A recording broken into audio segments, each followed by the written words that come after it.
We're getting a larger understanding that vaccine therapy, which relies on inducing a native immune response, is probably going to be most potent in patients with lower volume disease who still have intact immunity to some degree, and that could complement other treatment strategies.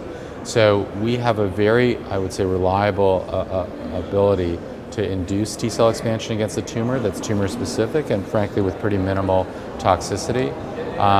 We think that enhancing the vaccine potency through immunomodulatory drugs will further drive that response. But I think the trick is also then going to be to understand what settings it's a standalone treatment, maybe to consolidate remission and prevent recurrence, and to what extent would it be integrated with other therapies.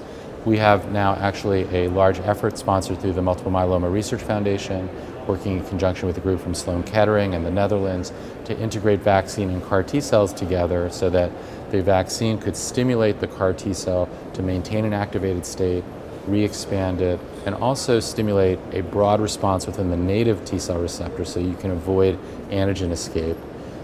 So this may be an approach where we could integrate two treatments together, capitalizing on the strength of each one. The CARs have potent T cells, but they don't last. The vaccine can create probably more durable responses, but needs potent T cells to work with, so it might be a bit of a match made in heaven.